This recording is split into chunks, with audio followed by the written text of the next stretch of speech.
Hello प्यारे बच्चों, आज हम लोग करने वाले हैं क्लास 10 का मैथ का मॉडल क्वेश्चन पेपर का सेट 1। और समुद्रन में भी बच्चों आपका यही क्वेश्चन दिया गया है। तो चलिए स्टार्ट करते हैं एक एक करके। तो आपका सबसे पहला क्वेश्चन है P Z equal to Z square minus 64 का ये शून्यक है। तो देखिए बच्चों, जब भी शून्यक निकालने बोले यहाँ पर क्या दिया है, पी जेड दिया है। यहाँ पर आपका दिया है P Z equal to Z square minus 64। तो पी जेड के बराबर आप क्या रख दीजिए, जीरो। बराबर क्या हो गया आपका जेड स्क्वायर माइनस 64।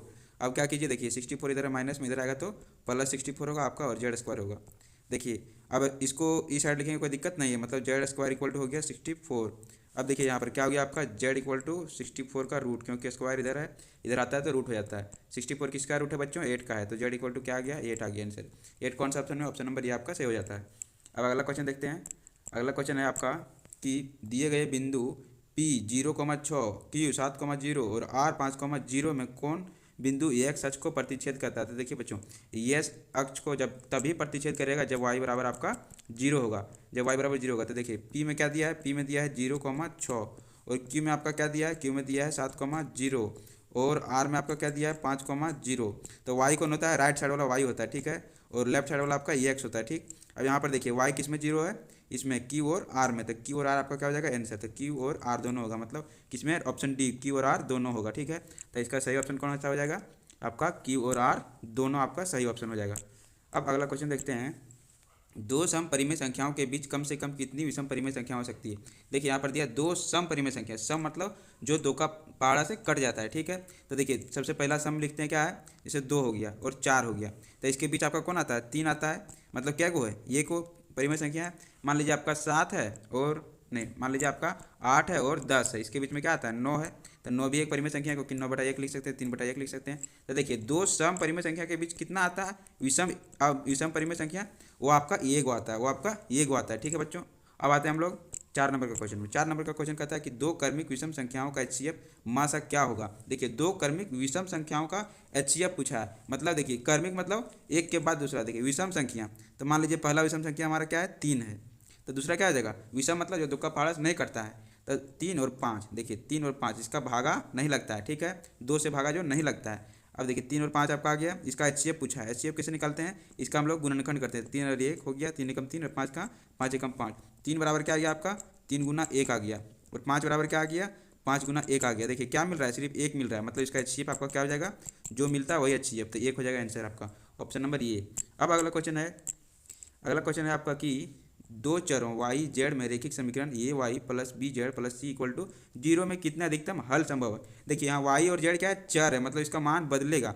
देखिए वाई और जेड का मान हम लोग बदलते जाएंगे ना, तो इसका मान बदलते जाएगा, जितना बदलेंगे, मान लीजिए अगर 0 रखें, 1 रखें, 2 रखें, जितना रखेंगे उतना मान इसका बदलते जाएगा, मतलब इसका अनगिनत हल होगा, ठीक है बच्चों। अब देखते हैं 6 नंबर का क्वेश्चन। अगला क्वेश्चन है असंगत समीकरण युग्म द्वारा निरूपित रेखाएं कैसी होती है। तो देखिए जब असंगत होता है तो आपका समांतर होता है, और प्रतिच्छेदी और संपाती कब होता है, जब आपका संगत होता है, ठीक है। तो इसमें कौन सा ऑप्शन सही हो जाएगा आपका, असंगत पूछा है तो आपका समानांतर हो जाएगा, ठीक है। अब देखते हैं अगला क्वेश्चन। अगला क्वेश्चन है कि x square minus 5x plus 6 का मूल ज्ञात करना है। क्या दिया है, x square minus 5x plus 6 बराबर 0 का मूल। तो इसका मूल कैसे निकालते हैं, ये जो बीच वाला है इसको हम लोग तोड़ते हैं। किस तरह तोड़ेंगे, इस तरह तोड़ेंगे कि इसको गुना करने पर 6 आना चाहिए और जोड़ने पर -5 आना चाहिए। तो देखिए 6 को किस तरह तोड़ेंगे, देखिए दो का पहाड़ा में 3 बार में 6 आता है, मतलब ये 5 को 2 और 3 में तोड़ना पड़ेगा, ठीक है। देखिए किस तरह इसको किस तरह तोड़ें कि -5 आए और गुना करने पर छोड़। देखिए 2 और 3 को गुना करते हैं 6 आता है, 2 गुना 3। लेकिन जोड़ेंगे किस तरह कि -5 आएगा, तो देखिए -2 जोड़ेंगे और -3 तो कितना आ जाएगा, -5 आ जाएगा। तो यहाँ पर क्या भराएगा, ये x square -2x -3x plus 6 बराबर 0। अब देखिए यहाँ पर आपका इसको दो भाग में बांट लीजिए, ठीक है, दो भाग में बांट लिए। अब कॉमन लेते हैं, एक्स कॉमन हो गया तो यहाँ पर क्या बचा, x-2 बचा। यहाँ आपका एक्स कॉमन हो गया तो x-2 बचा, और यहाँ आपका क्या बचा माइनस। अब यहाँ पर 3 को कॉमन लेते हैं और यहाँ x-2 बचेगा, क्यों, क्योंकि ये माइनस और ये माइनस आपका यहाँ जा करके प्लस होना है, ठीक है, इसलिए।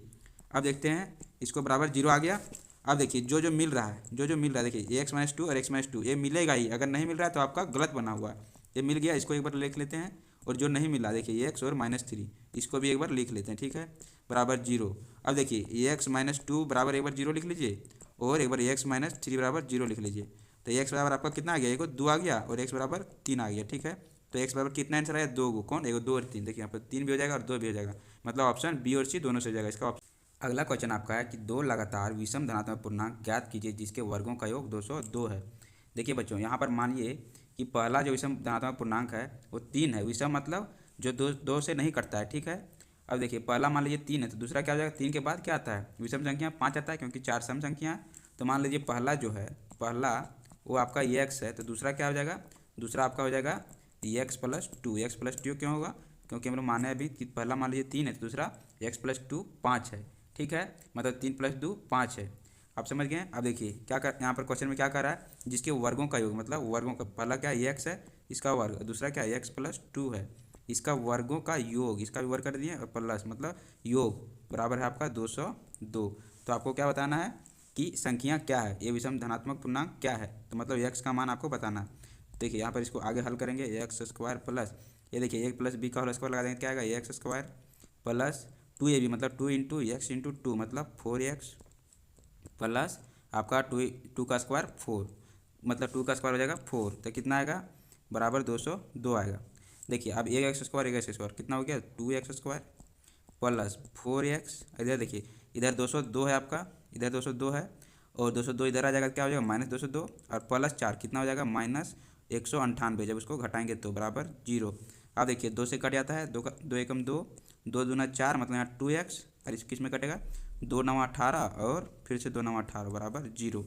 तो अरे यहाँ पर x² बच गया, कितना आया आपका, इतना आ गया। अब इसको क्या करेंगे गुणनखंड, गुणनखंड कैसे करते हैं कि 99 कितना गुना करने पर 99 आता है, किसको किससे गुना करने पर, और उसको जोड़ने घटाने पर 2x आता है। तो देखिए बच्चों x² प्लस, देखिए इसको कैसे गुणनखंड करेंगे, 11 9 99 होता है, 11 में 2 घटाएंगे तो आपका कितना, 11 में 9 घटाएंगे तो आपका 2 आता है, मतलब 11x माइनस, यदि इसको इस तरह लिखें 11x माइनस 9x, तो देखिए इसको घटाएंगे तो 2 आ रहा है आपका, 2 आ रहा है, 11 में 9 गया 2 माइनस, और 11 इसे गुना करेंगे तो 11 9 99 आ रहा है, ठीक है, बराबर 0।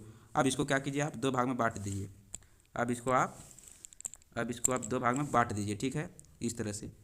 अब देखिए इसमें कॉमन क्या क्या आ रहा है, तो सबसे पहला आपका जो है वो कॉमन आ रहा है x, यहाँ पर क्या बच गया x+11, और वहाँ देखिए क्या आ रहा है -9 कॉमन, तो वहाँ पर क्या बच गया x+11, ठीक है, दोनों जगह मिल रहा है सेम सेम चीज़, तो इसका क्या हो जाएगा, एक कॉमन हो जाएगा x+11, और क्या बच गया x-9, और यहाँ पर बराबर 0 है, सबका बराबर 0 है, तो x-9 बराबर 0। अब इसको क्या करते हैं, एक को लिखते हैं x+11 बराबर 0, x+11 बराबर 0, और एक तरफ x-9 बराबर 0।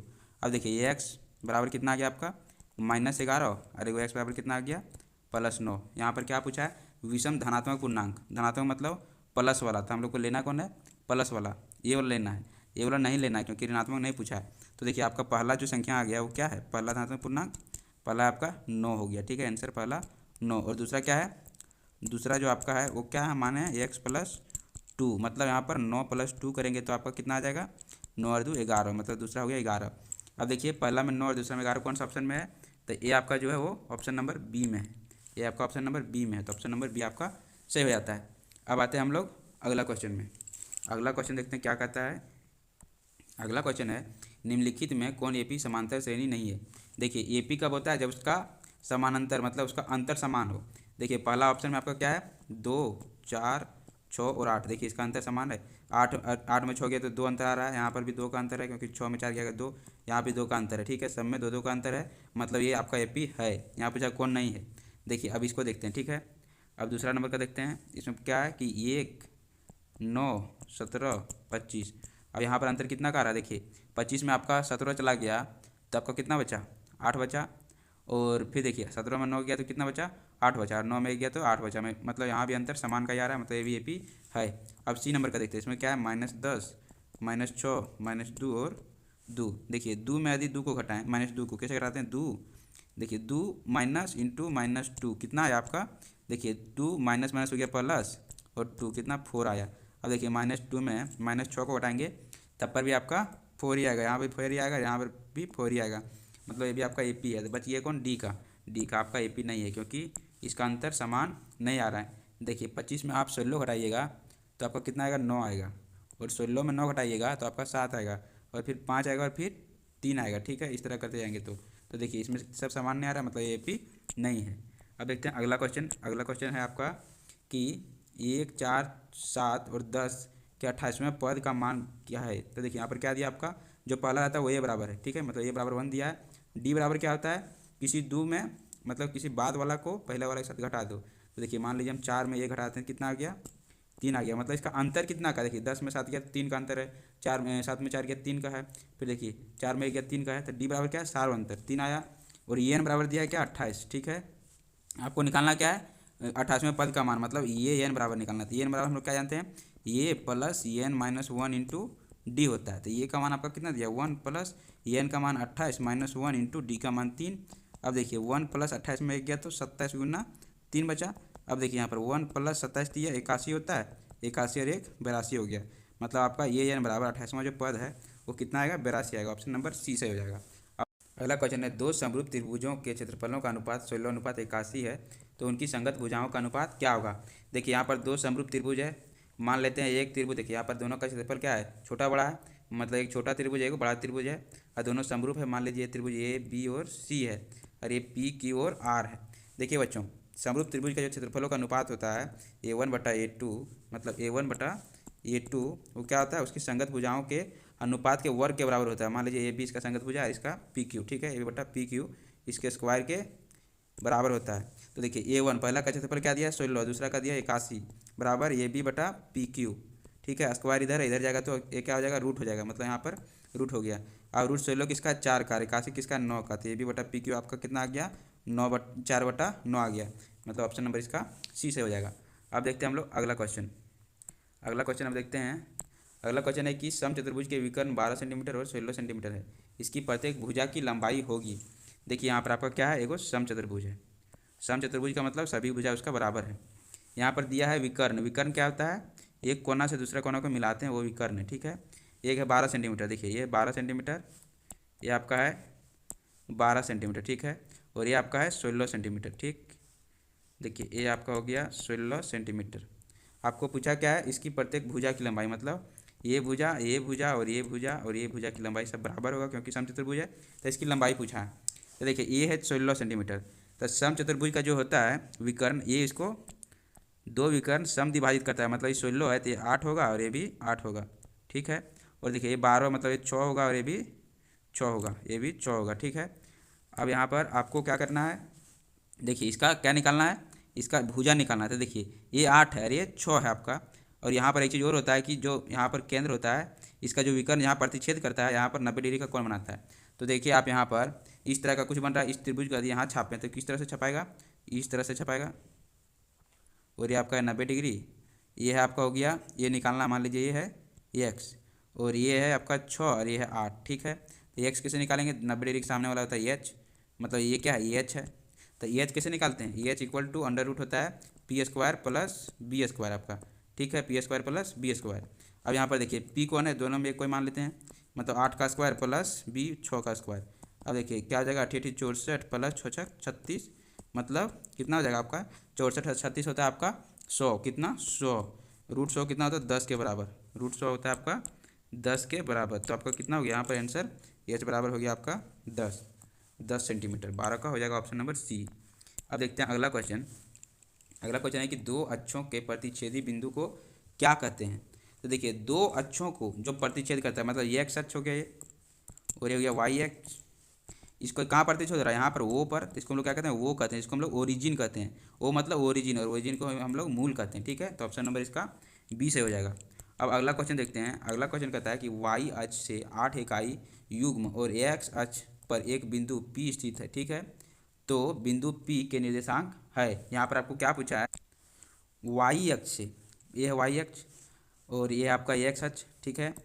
तो पूछा है यहाँ पर कि वाई अक्ष से कितना दूर है, 8 इकाई, मान लीजिए 1 है, ये 2 है, ये 3 है, ये 4 है, ये 5 है, ये 6 है, ये 7 है और ये 8 है। तो ये क्या पूछा है कि यहाँ पर आपका 8 इकाई दूरी पर है, मतलब यहाँ पर कोई बिंदु स्थित है, ठीक है, यहाँ पर।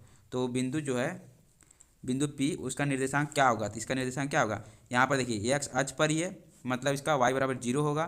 तो एक्स बराबर कितना दिया, एक्स बराबर 8 और वाई बराबर 0, मतलब इसका कौन सा ऑप्शन से हो जाएगा, ऑप्शन नंबर ये हो जाएगा इसका सही ऑप्शन। अब देखते हैं अगला क्वेश्चन। अगला क्वेश्चन है कि यदि कॉस ये बट्टा नहीं कॉस ये बराबर 3/5 है तो सेक ए का मान क्या होगा। देखिए बच्चों ये है हलवा क्वेश्चन, ये क्या है हलवा क्वेश्चन, जिसको बोलते हैं एकदम इजी क्वेश्चन। क्या कॉस ये बराबर आपको दे रखा है, कॉस ये बराबर 3/5 है तो सेक ए बराबर क्या होगा। यदि आपका कोस ए बराबर हम लोग क्या जानते हैं, कोस ए बराबर होता है पी, ये आपका होता है बी बटा एच, ठीक है, आपका होता है बी बटा एच। तो सेक ए बराबर पूछा है, तो सेक ए क्या होता है, सेक ए बराबर हम लोग जानते हैं क्या होता है, कोस का उल्टा होता है सेक, मतलब एच बटा बी, मतलब इसका क्या हो जाएगा 5/3 हो जाएगा, इसका 5/3 हो जाएगा। तो कौन सा ऑप्शन है, सी, मतलब 15 का आपका है ऑप्शन नंबर सी आंसर, ठीक है, 5/3। अब आते हैं 16 नंबर में। 16 नंबर कहता है कि सेक ए प्लस 10 ए इंटू 1 माइनस साइन ए बराबर है, किसका बराबर है, यहाँ पूछा, देखिए क्या है, सेक ये है प्लस 10 ये है, 10 ये है और 1 माइनस साइन ये है, पूछ रहा है ये किसके बराबर है। तो देखिए इसको कैसे निकालेंगे हम लोग, सेक ये क्या होता है 1/cos ये, और प्लस 10 ये क्या होता है साइन ये बटा कोस ये, और 1 माइनस साइन ए को 1 माइनस साइन ए ही रहने देते हैं, ठीक है। अब देखिए यहाँ पर कोस ए क्या हो जाएगा, इसको एलसीएम लेंगे तो कोस ए आएगा और 1 प्लस साइन ए, और इधर क्या हो गया आपका 1 माइनस साइन ये हो गया। अब देखिए यहाँ पर 1 प्लस साइन ए और 1 माइनस साइन ए क्या हो जाएगा 1 स्क्वायर माइनस साइन स्क्वायर, क्योंकि ए प्लस बी और ए माइनस बी क्या होता है ए स्क्वायर माइनस बी स्क्वायर, तो यहाँ क्या हो जाएगा 1 स्क्वायर माइनस साइन स्क्वायर ए बटा कोस ए। अब देखिए ये क्या हो गया 1 minus sine square, 1 minus sine square ये बटा कोस ये, तो 1 माइनस साइन स्क्वायर कितना होता है कोस स्क्वायर ये, कितना कोस स्क्वायर ये बटा आपका कोस ये। तो देखिए कोस स्क्वायर ये का मतलब क्या होता है कोस ये गुना कोस ये बटा कोस ये। अब एक कोस ये से एक कोस ये कट गया तो क्या बचा आपका सिर्फ कोस ये, तो आपका ऑप्शन नंबर कौन हो जाएगा, ऑप्शन नंबर बी से हो जाएगा कोस ये। अब अगला क्वेश्चन देखते हैं। अगला क्वेश्चन आपका क्या है कि 17 नंबर का, कि यदि कोट ए बराबर 1 है तो ये का मान क्या होगा। देखिए कोट ए बराबर दे रखा 1, मतलब कोट कितना का मान 1 होता है, तो आपका कोट कितना का मान होता है, कौन 45 डिग्री का मान 1 होता है, मतलब क्या हो जाएगा कोट 45 डिग्री, कोट से कोट खत्म, तो ये बराबर आपको कितना आ गया 45 डिग्री, ठीक है। ये पूछा है कि कोट 1 कितना बराबर होता है, तो कोट आपका 45 डिग्री के बराबर होता है, तो ऑप्शन नंबर सी से हो जाएगा। अगला क्वेश्चन है आपका कि जब किसी सीधे खड़े खंभे की छाया उसकी बराबर हो तो सूर्य का यूनियन कोण क्या होगा, ठीक है।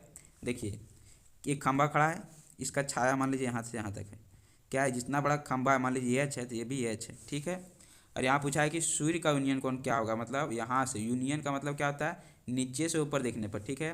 तो इसका यूनियन कोण थीटा बराबर क्या होगा, ये एच है तो ये भी एच है, ठीक है। मान लीजिए एच बराबर यहाँ पर एच है तो ये भी एच है। हम लोग क्या जानते हैं कि टेन थीटा बराबर होता है पी बटा बी।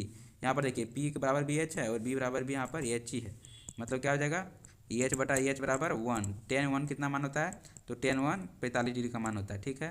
तो थीटा बराबर कितना हो जाएगा, टेन थीटा बराबर 45 डिग्री, बी ऑप्शन नंबर आपका सही हो जाएगा। अब अगला क्वेश्चन देखते हैं।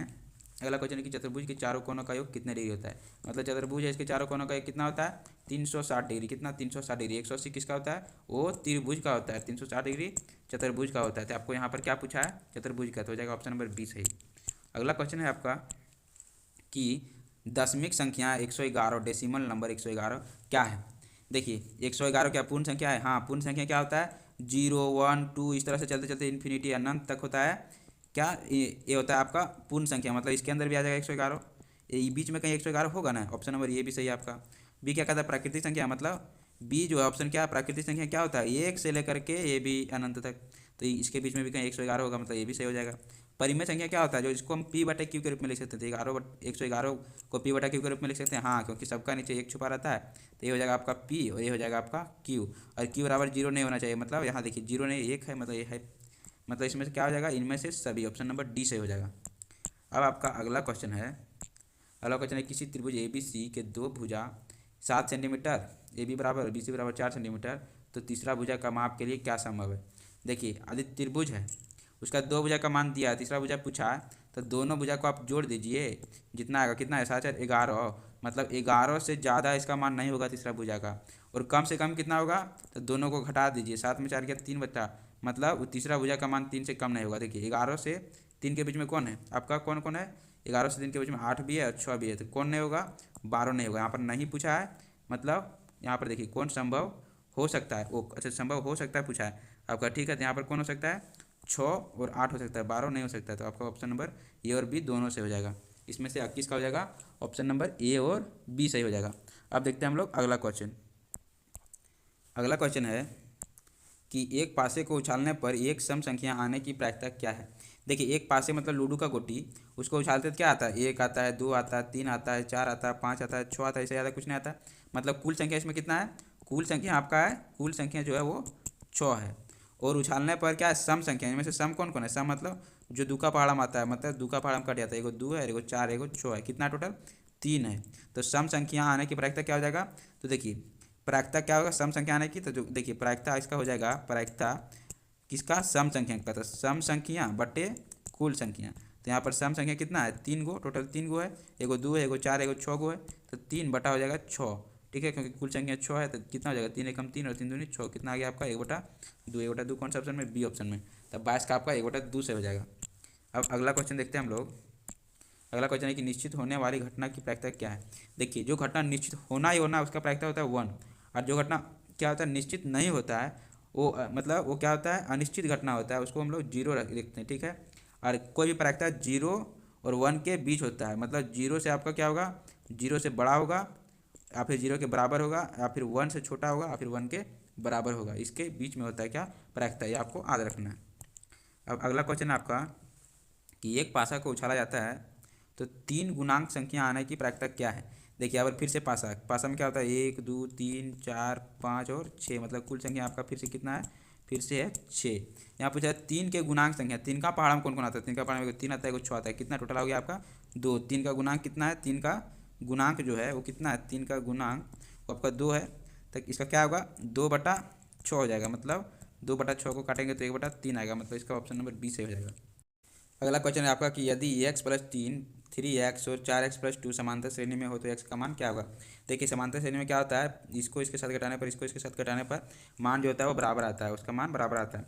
मतलब क्या हो जाएगा, यहाँ पर यदि घटाते हैं 3x किसको, -x + 3 को, और 4x + 2 -3x, तो ये दोनों क्या होगा, बराबर होगा, क्योंकि इसको इसे घटाने पर डी ही आएगा, इसको इसे घटाने पर डी ही आएगा। ठीक है, तो देखिए इसको घटाते हैं तो 3x - ये x, और देखिए ये प्लस और ये माइनस, क्या हो गया आपका, माइनस हो गया, प्लस माइनस माइनस होता है तो यहाँ माइनस लिखते हैं, और 3 बराबर 4x + 2 - 3x। ठीक है, अब देखिए 3x में 1x गया तो 2x -3, इधर क्या बच गया, 4x में 3x गया तो 1x + 2। अब देखिए 2x बराबर क्या हो जाएगा, देखिए 2x इधर 1x प्लस में, इधर आ जाएगा तो माइनस में। अब देखिए इधर 3 है माइनस में, उधर जाएगा तो 3 प्लस में +2, 2x में 1x गया, कितना बचा 1x, आपका कितना बचा यहाँ पर 1x बराबर कितना आ जाएगा, 3 और 2 5, मतलब x बराबर आपका 5, आंसर ऑप्शन नंबर बी सही हो जाएगा। 25 का आपका हो जाएगा ऑप्शन नंबर बी सही। अब अगला क्वेश्चन देखते हैं।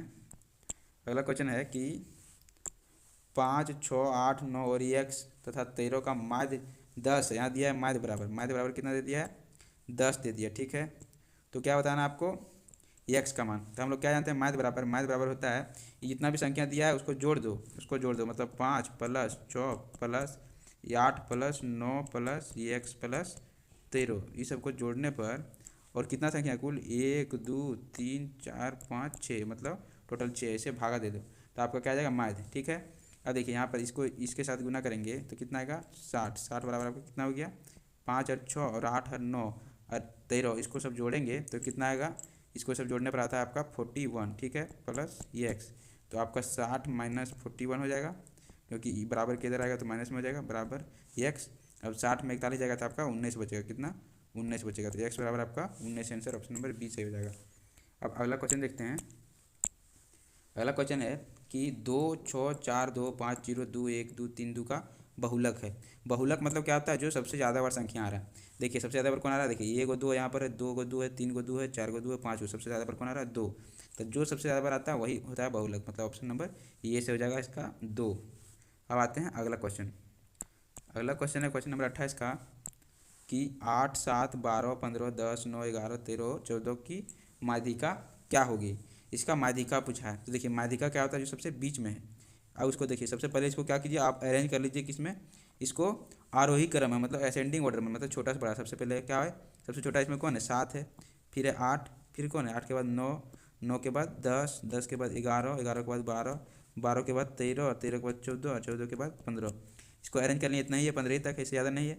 अब क्या पूछा है माध्यिका, माध्यिका मतलब बीच में कौन है, देखिए बीच में कौन है, इधर से 4 ये और इधर से 4 ये, बीच में कौन है 11। ठीक है, तो यहाँ पर क्या हो जाएगा आपका आंसर 11। अगला क्वेश्चन है, यदि दो वृत्त के केंद्रों के मध्य दूरी उनकी त्रिज्याओं के योग से अधिक हो तो उनकी उभयनिष्ठ रेखाओं की संख्या होगी। देखिए क्या है, दो वृत्त है, उसके दोनों त्रिज्या जो है, मान लीजिए इसका R1 है और इसका R2 है, तो दोनों के योग से अधिक है, दोनों के योग से अधिक है, मतलब दोनों वृत्त सटा हुआ नहीं है, तो इसकी स्पर्श रेखाओं की संख्या कितनी होगी। तो देखिए स्पर्श रेखा क्या होता है, जो दोनों वृत्त को छूते हुए जाता है, ठीक है। तो देखिए पहला स्पर्श रेखा किस तरह से होगा, इस तरह से, दूसरा इस तरह से होगा नीचे से, तीसरा तिरछा एकदम इस तरह से जाएगा, और चौथा इस तरह से तिरछा जाएगा। मतलब कितना गया टोटल, ये 1 2 और ये 3 और ये 4, आपका कितना गया टोटल 4। तो ऑप्शन नंबर डी हो जाएगा 4 सही। अगला क्वेश्चन है आपका कि दो गोले के आयतन का अनुपात 64:27 है, उनके पृष्ठीय क्षेत्रफल का अनुपात होगा। तो देखिए गोले का आयतन क्या होता है, 4/3। गोले का आयतन जो आपका होता है वो 4/3 पाई आर क्यू होता है। और देखिए यहाँ पर दो गोला, पहला का R1 त्रिज्या होगा तो दूसरा का R2 होगा, तो दूसरा क्या हो जाएगा 4/3 पाई R2 का क्यू हो जाएगा।